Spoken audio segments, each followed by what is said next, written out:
Yeah, fair drinkum. Hello, everyone. Welcome back to Interview with a Homebrewer. We are joined by Kyle, also known as Kai L. Brewing. First of all, mate, thank you for joining me. And how's your day been? Because it's now late in the evening. What have you been up to? Day's been pretty good. I've been working all day, hmm just at a friend's house at the moment, chilling out and getting on the beers. Very nice. That's it. Rightio. So, my first question after that one is, of course, your earliest memory of home brewing. It could be brewing yourself, or it could be seeing a family member brewing when you were younger. The earliest memory was my dad doing Mhm. homebrew in the My garage. I dad think it was, was probably, yep. probably five or six.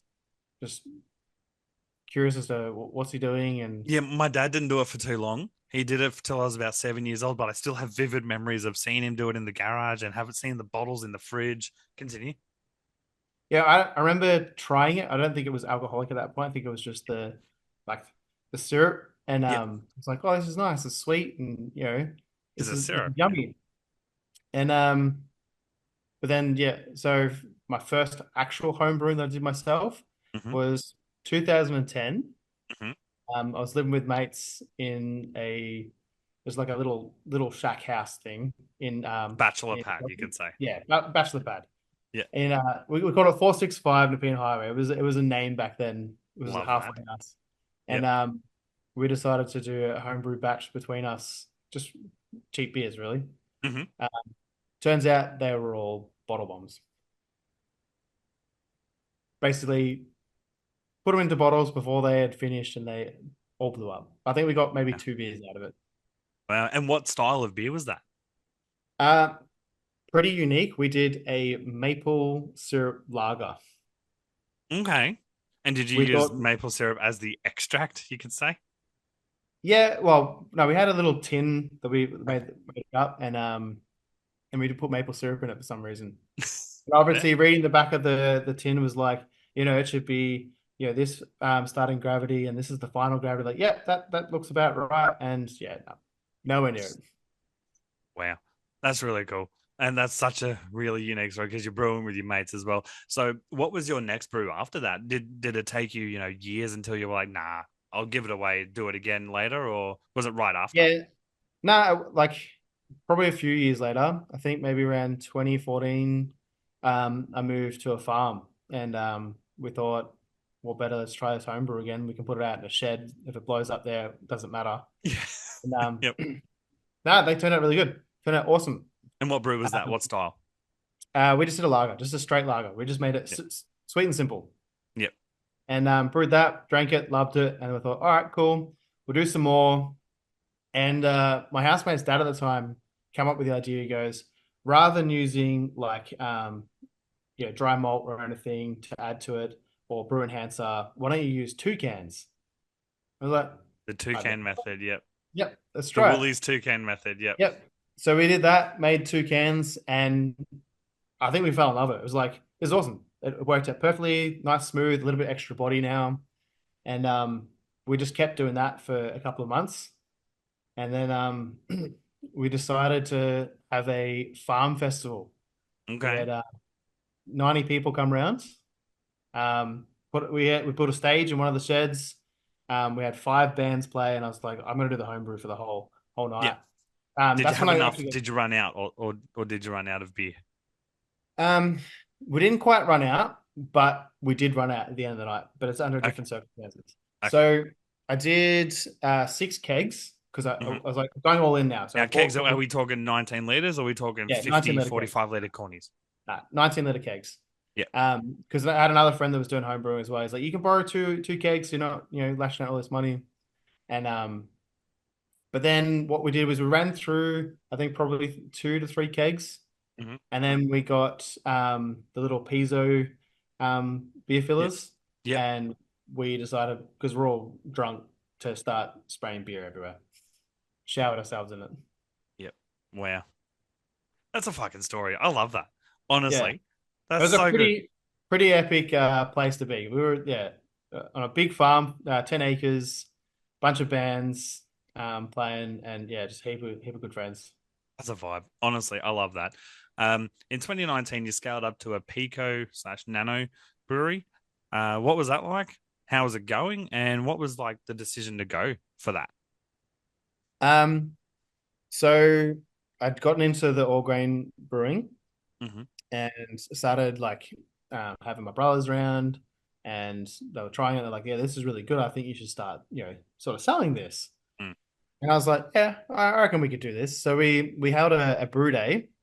Um, so I just invited everyone around, and I just said, "Drop in $20, unlimited beers. It's just covering the cost of all the beers." Yeah, I think we had like 20 or 30 people come around, that's pretty and good. total wipeout. Everyone got hammered. Well, Don't suggest. and Don't suggest. anyone that doesn't know who is watching this as their first ever knowledge of homebrew, homebrew is a lot more cleaner than commercial beer, and you will get so much more smashed, so much quicker. But Oh you yeah, also will have a cleaner potential hangover and or close to no hangover the next day because it's a much cleaner, less preservative beer. Continue. yeah. But the thing is, don't ever say unlimited beer. If you're No, hosting an event, don't say unlimited beer no. because everyone just drank as much as they could, wiped themselves out. But the idea behind it was like, if everyone loved it, I was like, maybe I could make a business out of this. And I got And heaps of that good 20 feedback. bucks from each person would have helped you a bit of Yeah. startup. So what we did with that, we bought a canning machine and just a box of cans. Like, cool. Let's just start canning it, and Hmm. then we'll move out and just like it had no label stuff. They were black and silver cans. Yeah, And with just like like little sticker labels, like with the literally, I think what the I name think was and the ABV and the this, that, the other. yeah, I think I put a bit of like white tape, like maybe Yep. masking tape on it, and just wrote on it, Yep. and started handing them out. And a few people were like, yeah, I'll give you $10 for it. It's no problem. And my brother was like, I think I think you've made it. I think you need to step it up. Yep. Just try and get it, either into stores or put labels on it. That's the first thing you need to do. Bit of background from my brother is he's a designer. Okay. Did he help design the labels? Was a designer. Sorry, was a designer. Hmm. Um, for Spotlight, and Okay. so we had that bit of background knowledge of like how to design things, make it look right and be professional, and was like, how do I work out labels? Am I doing paper labels and just gluing them on? Am I getting a Oh sticker? no. Like, how do I do this? And so I found a company on eBay that sold laser print labels. Hmm. I could print them myself, and I had a one of those office laser printers that Yep. printed in color, and we just started that way. So we just started printing little labels. They were nothing. They just had like um, the name of the beer, maybe a little Hmm. pun on a beer, and our logo. And pretty much from then, people thought it was a professional thing. They're like, love it, I'll buy them. Yep. No, that's awesome. Um, and obviously that's your beginnings. And where are you at now in your journey so far with the Pico slash Nano Brewery? So, well, currently at the moment we're transitioning because we're moving locations. Hmm. So, we've had to close shop for now. But what we were at the 240 liters to 500 liters um, on an average. We're trying to push out per week. Hmm. The 500 liters was getting a little bit too hard to keep the reserve of stock, as in like we wanted to sell out every week. That was the Yep. goal. We Yep. don't want to keep it because we wanted to like if we can sell it out, we make a profit, we can put that capital back into the business and keep Yep. moving forward. But yeah, 500 got a little bit too hard, and especially because by that point we got to 500 liters, it was 2020 or 2021 Well, COVID would have when hit then. COVID had already hit. But COVID kind of worked in the favor because we were trying because everyone was at home, people were drinking. So we're making heaps of salads that way, and we had like deliveries to the clients. Um, but once 2022 sort of hit, it was like everything sort of slowed down. People holding money, and it was like, all right, we need to think about our business model a bit differently. Um, so we went a little bit more reserved and like let's bring it back to 60 liters for some batches for small batches, and maybe 120 for things we know we're going to sell. Yeah, no, that's fair. And speaking of selling, what are your current, obviously you've shut up shop now while you're moving locations, but up until the time of closing the former location, what were your, three best selling beers? Three bests. Hmm. The Call of Fruity, number one.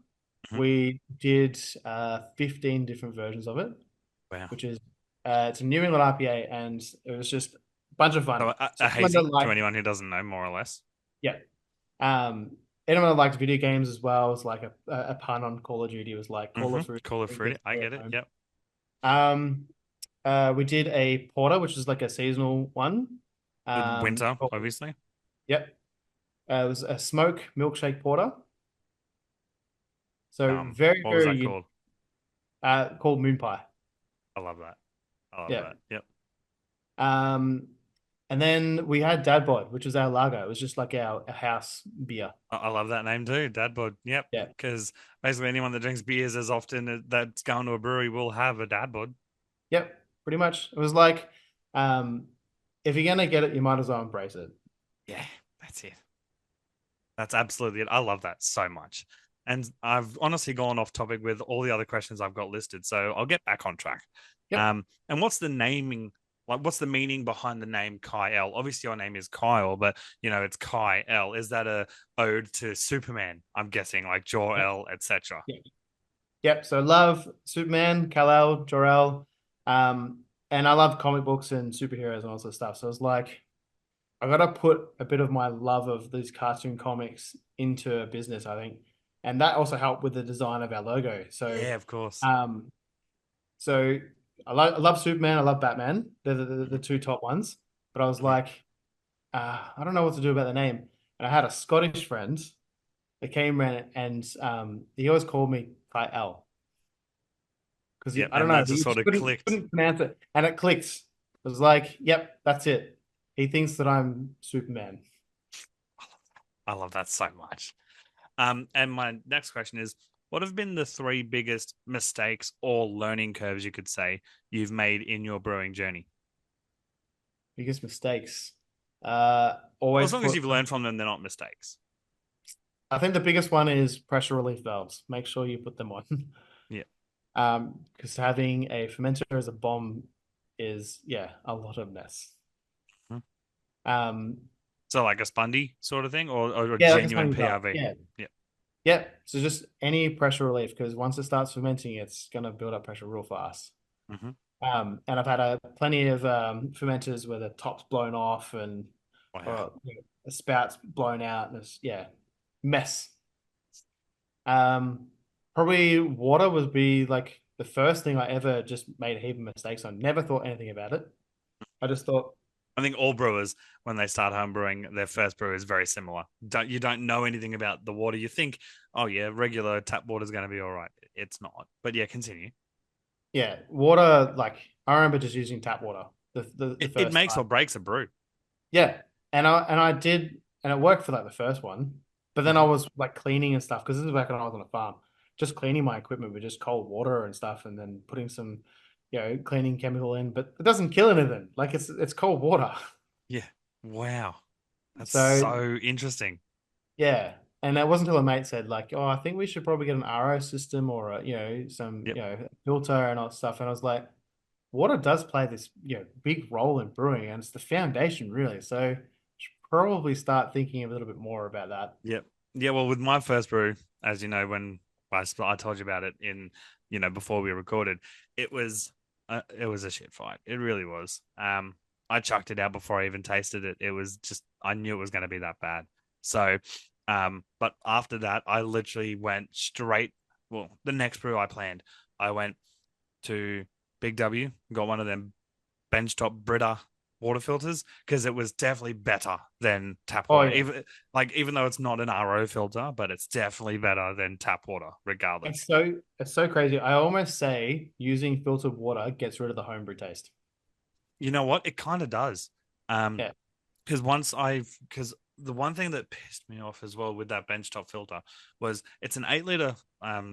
It holds 8 liters, which is fine, but it only fills 4 liters at a time. So you've got to yep, do it, and I just had to wait so long, but I just didn't have that time. So that's just a good 2 hours of dead time because 8 liters, and then I'm doing a 20-liter brew, mate. yeah. Almost the whole day's gone. just waiting for that. And then I'm going to brew the Yeah. next day. What if something comes up? So then I got an inline caravan water filter, which is a carbon filter, and it pumps 3 liters a minute out of it. Yeah. If I wanted to push it, but obviously the more contact with the carbon it gets, the better. So I leave it on a trickle, but it still fills up me 20 liter, you know, water containers within 10 minutes, Yeah. whereas this benchtop one was taking fucking ever, which I know I've got an RO filter coming and I know it's going to take a long time, but I can put that in overnight, set and forget, and it's ready for the next day to actually do a brew day. So, but Yeah. yeah, jeez, honestly, the benchtop filter, it was great in theory, but not conducive to brewing in the sense of if you wanted to brew that day for myself. But definitely filtered water is Yeah. tenfold paramount. Definitely water and temperature control are the two biggest things that people should definitely know about home brewing. And I've only been brewing for since May this year. So yeah, got a lot to learn, obviously, but definitely the paramounts are sanitization/cleaning. Well, but one thing that was great when I interviewed Gavin, link in the description for anyone that's watching this. There's a difference between sanitizing and cleaning as well. Oh yeah. Yep. Yeah, 100%. yep. Because 100%. something can be sanitized, but it won't be clean. Um, for example, I'm not using pressure fermenters yet. I will be as of next week, but I'm currently using them 30-liter white plastic fermenters, which is fine. It does the job, but you obviously need to make sure it's clean. You can't just spray some star sand in there, fill it with some water, shake it all up. You got to get rid of that, Kraus, and you got to scrub that off because otherwise that's Yeah. going to fuck up your next brew. But so many people don't realize that there is genuinely a difference between keeping it clean and keeping it sanitized, and they are both just as important. So I'm rambling. So my next question for you is, what is your favorite style of beer to brew? Favorite. Ooh. Mm. Two. I Mm-hmm. definitely like XBAs and pale ales. So on Mm-hmm. that lighter end, I like to have Mm-hmm. a nice session beer. But New England IPAs, 100%. I love Literally big. same. Hazies are where it's at. Yeah, yeah. I Big love it. love for them. Hazies. Um, and so therefore, is that your favorite style of beer to drink, or is that a different style? No, no, favorite drink by far. Yeah, yeah. I Can't go definitely wrong with agree. it. Yeah, Um, I would say my two. I do have two favorites. Hazy, a little bit above this next one, but in a very close second, and I'm talking minute close second, is a stout. I love a stout. yeah, I'll drink it in the summer when it's cold. I'll drink it at room temperature in the winter. It's friggin' delicious, and and I'm not bragging here. I make a mean caramel salted caramel stout. It's delicious. So when I put another batch in, I'll send you one, and you can give me your honest feedback. It's delicious. But just yeah. quietly, I'll remove this from the editing, as in I'll remove this bit in the editing. But I actually put it into a homebrew competition and it's extract, and I got second place for it. So I'm very fucking. Everyone else was all grain, and I was the only extract brewer in there. And I just entered it to get feedback, as Yeah, in because I didn't know where it was at, and they literally said the only thing that was wrong with it was there wasn't enough of the salted caramel flavor in there. yeah, So I was like, okay, cool. Noted for next time. So I could have won if I'd added more flavor. It was my first ever homebrew comp, and I was confident with my brew, but I just wanted to do it as I wasn't expecting to win or even place. I was just thinking, right, I'll get some feedback. That way I know where to go from here. I got second. So I'm fucking stoked with that, given all grain usually ends up winning homebrew comps. And then I've yeah. gone with extract and they ended up getting second. I think you just like I was saying before, like you've hit the foundation with the right water chemistry, Mm-hmm. clean, fresh water, and everything else is you can manipulate it to make it work. Yeah. And I think with stouts, you kind of have It's very hard to fuck up a stout, though. not saying you're a bad brewer by any means. It No. has a little bit of wriggle room where you can It manipulate it. very much does. Yeah, yeah, Absolutely. But you can also fuck up a stout. It's very hard to. It's also even harder to fuck up an extract, let alone an extract stout. yeah, But it is possible because I know people who have done it. I'm not naming names, but they have done it. And I've told them in no uncertain terms how to fix it, but constructively. And they fixed it the next, brew they've done it. It was amazing compared to the original one they did. yeah. But yeah, The other thing is too, you don't ever hear about people entering a sour stout, do you? no, you So don't. that's why, like, if it goes bad, it goes real bad. Oh, yeah. Oh, yeah. So my next question for you is obviously homebrew and craft beers are where it's at. But Yep. picture it. You're at a pub, you're at a bush pub with your mates. There's no craft beer, there's no Stone and Wood, there's no Bolter, there's no there's no even Asahi or anything. There's just, your main four go-tos, obviously your 2Es, your 4X, your Great Northern, your VB, and maybe one or two other different options. What commercial beer are you drinking at a pub? Oh, commercial beer at a pub. Mm. Um, I would go German beers if I can, Okay, like a Heineken. I was gonna say like a Heineken, yeah. Maybe a Yeah. Carlsberg, even though that's not German, but that's still Yeah. sometimes on tap. Yeah. I only because I know they do lagers right. I'd go a Guinness I if I'm trust being it. honest. Guinness, yep. Or a two Yeah. years old. Or a 2 years old when in doubt. Yeah. Yeah, okay. And now I'll do the same question, but with Stone and Wood and Bolter, like the usual craft beer suspects you'll expect at a potential commercial pub. What ones of those are you going? Oh, on tap. Yeah, on tap, But of course. tap's a bit funny because you're never gonna get like a proper like No. big hazy. Um, I do like Bolter's XPA, to be I honest. do like Bolter's XPA as well. That's what got me into the craft brew. And 2 years old is what got me into the dark beers when I was younger. Yeah. Oh yeah, yeah. And I had was it Tui's they're doing old fashions. Oh, I haven't had that. Um I think can't remember correctly, but I think it had a white label and you'd have to roll it before you drink it just to mix Oh, everything in. okay. I'll have to have a squiz of that, see if that's around somewhere. That's interesting. What's the best piece of advice you've ever been given about home brewing? Best advice, um, don't worry about clearing your beer. Yeah. Hazy beers are just as good as those Oh, clear ones. however, I know you're I saying heard before it. your beers are nice and clear, so No, I am very particular. I am very yeah, aiming towards clear when it comes to pale ales and IPAs. But hazies, if you're aiming for a hazy, nothing wrong with that. However, there's a local brewery where I live, and the head brewer Simon, he's a very elitist when it comes to anything that's a hazy. Like he loves hazies, but he calls it lazy hazy. yeah, Hazy lazy. If your beer that's not a hazy intended to be a hazy, like you're brewing just a pale ale or an IPA or a lager or whatever, that's not an any IPA, it's lazy if you're letting it be hazy. And I'm yeah, like, I get that, but also sometimes just let it be. So I definitely get what you're saying, but yeah, if you're intending to do a hazy, go as hazy as you fucking can. yeah. Well, the thing is too, to clear a beer, like yes, you can put things into it, Mhm. like Biofine. Well, actually, ice but sugar. what I found out from my local brew shop is Biofine is the only one that you can add in post brew into the keg as well to Yeah, help clear it up. Whereas the other ones like gelatin and whatnot can only really be done during the fermentation process. you can use gelatin in the final products as Yep. well. But Biofine sort of Yeah, acts quicker, sort of thing. Do you reckon? it's more friendly. Mhm. Doesn't like try and kill your yeast. Also, it's vegan friendly, so Yes, yes, that's true. everyone can have it. So it's a really good product for that sort of thing. Um, I just Biophone's just way better, Yeah, it, way it better. really is. I've only Like, used it once because I had a brew turn out nowhere near as I thought it would. And my local homebrew shop, he owns a brewery himself, and he was like, "Here, try this." And he gave me like a 10 ml syringe of Biofine. I chucked it in. Oh, it was clear within 3-ish days, give or take. yeah, you can almost watch it. It's like obviously don't sit there for 3 days watching your beer, but That'd be like um, watching paint dry. no, it's you But I can would notice honestly, I almost would sit there for 3 days and watch it just because it was just so fascinating to learn. when you get into your all grain brewing, Mm, you'll see a similar effect when you go from your boiler into your fermenter.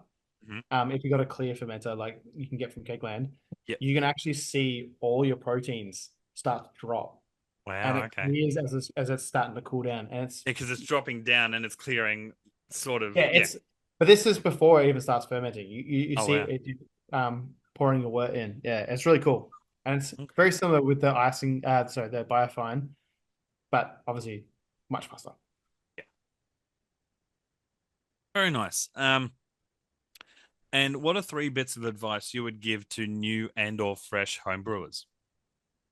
Um, Obviously, we go back. Water, 100% is the number one for brewing. Um, Hops. Uh, a lot of the time they say boil it and lots of stuff. You don't have to boil it for bitterness. You can do it later on in it. Also, don't put all your hops in a boil because it'll just be completely bitter. Um, I don't know. I think you just gotta learn your flavor profile, what you want. What you Um, want, specifically the individual, what you want. Don't yeah, worry and about if you don't worry about your friends and what they want to drink. If it's yeah, just you, brew for you. yeah, and you can always salvage it if a brew starts going a little bit bad, add fruit or add Yep. some juice and stuff. It'll keep fermenting, but it'll just round out those flavors. Yep. A third bit of advice: experiment. I'd just say go nuts. Put anything you can in it. There's Yep. nothing that will go wrong if well, it can go wrong, but it won't go crazy wrong. Yeah. It won't It's go unsalvageable unless it gets like literal um penicillin growing over the top of the thing, basically. yeah, but this is the thing about beer Even though. that could taste good, though.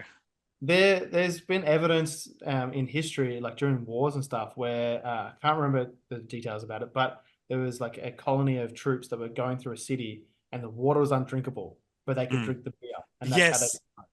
Yes. Yep. Yes. So beer's safe. You can do whatever Yes. you want with it. Yes, absolutely. Um, Next question. What do you know now about brewing and or home brewing that you wish you knew when you started? It's very expensive. Only if you're not doing a kit and kilo sugar sort of brew. Yeah, yeah, but like So I basically, think yeah, that, it is. yeah, okay. It's cheaper than buying store-bought beer, Mhm. but it's a rabbit hole. You want to Absolutely, next it's a rabbit batch. hole. Yeah, you You want don't to get a want to. kegerator. You want to, yeah, exactly. It doesn't start to pay for itself till about probably 2 or 3 years in once you've fully got the setup you want. And even then, you're seeing something you Yeah, want after that. yeah. I don't mean it as like a discouraging saying it's really No, expensive. I'm just saying like it can be a really expensive hobby because you just fall in love with it. You you're making things. I Yeah, literally, I kid you not, I've only been brewing since May. So that's what, 6 months now because it's back into November. And I've already got a 4 tap kegerator that I've DIY'd, 4 shanks, 4 taps. I've got multiple kegs, two 19 liters, two 10 liters, two 5 liters, two 8 liters, um, you know, buttloads of bottles, obviously, a fermentation fridge, 6 fermenters. It's crazy, like, and all that adds up, and obviously buttloads of fermentables and kits and all that sort of stuff. So it definitely is a rabbit hole for sure. Like I didn't think I thought, oh no, I need to go with two, and then literally within 2 months I had 6 fermenters. I was like, yeah. fuck. But yeah, I think you're right though. After like 2 years, once you've got all your gear, Mm. you can And make you can even six. start to prioritize what you could get rid of by that point, really. Yeah, but like you look at it, you go, all right, I want to make 60 liters worth of beer. It's going to cost me 40-50 bucks to make. Yeah. So it's cheap. It's cheap when you're doing the math of how much a 60 liters worth of cases at the bottle shop are. Absolutely. And given the quality, it's not, as I said earlier in this recording, it's not just that, it's preservative free. It's giving you a less intense hangover or almost no hangover. I can have 5 or 6 schooners of me, 4.8 plus percent beers, and I'm waking up clear as a daisy. Yeah, Whereas if I'm going to the pub having commercials, I'm having even just 2 schooners will leave me with a fucking crook gut when I'm waking up. So yeah. yeah, I agree. Next question. Quick fire questions. What is your favorite hop to use? Cryo Sabro is my Mm-hmm. number one. Yep. I would say number two, I think it has to be Galaxy. Yep. It's just one of those ones that's too good. It's so versatile. Absolutely. Yeah. What's your least favorite hop? Um, is it Watiki? Well, oh, what Uh, Waiti? Yep. Wahiti? Yeah, Yep. yeah. Big grim. Not, yeah. I don't want to bag on bad hops, but yeah, it's No. not one I enjoy. No. It's My favorite hops. My favorite hop is Citra. Definitely coming around to Nectron because I used that for the first time in this recent uh, hazy brew. Very fucking good. Um, but definitely least favorite would be Rawaka. I do have Waiti. I've not used it yet, but so far Rawaka is definitely not my favorite in the slightest. Extract or all grain? Oh, definitely all grain. Goes without saying it, of course. And obviously, I know the answer to this, but kegging or bottling? I think there's a place, but I definitely would go kegging just for Hmm. convenience. And Yep, it stays fresh for way longer. Like, it does. Absolutely. and who wants Um, to clean 60 bottles just to, yeah. Mate, I have two bottled trees. Um, yeah, it's insane. To the point where I've made him a Christmas tree because I've got a red one and I've got a green one. So I've made him as a Nice. bottle tree Christmas tree outside in the brew area. But yeah, definitely kegs.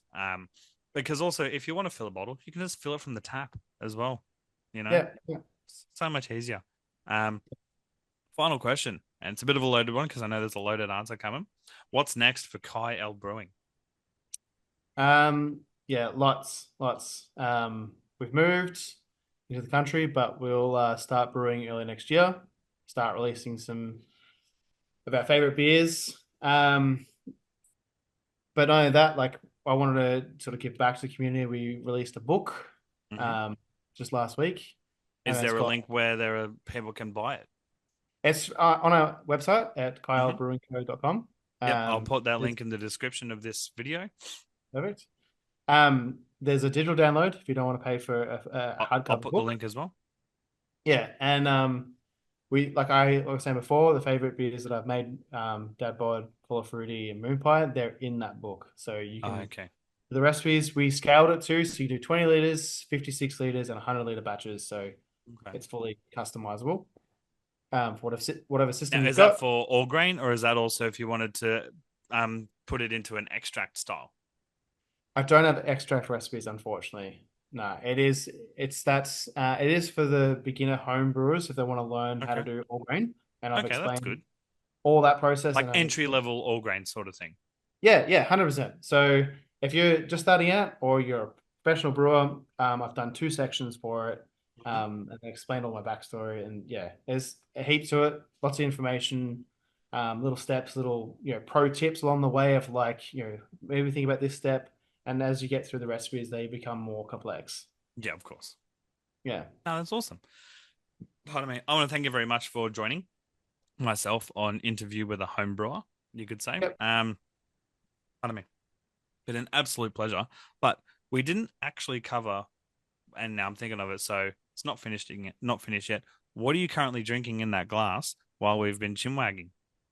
Uh, I know it's a hazy and an yep. EIPA, pretty sure you said. It's not our beers, unfortunately. It's I not got okay. some Dayton's Kong juice. Okay. I think it's from I think they did a jungle juice, so it's the Yep. next one up from that. Yeah, Okay. And it's what's the flavor profile on that? it's fruity, definitely fruity. Mhm. Got a good hop profile. There is a little bit of a malt background to it, which Okay. is kind of nice. Yeah, Yeah, nice. good. Oh, that's good to hear. Continue.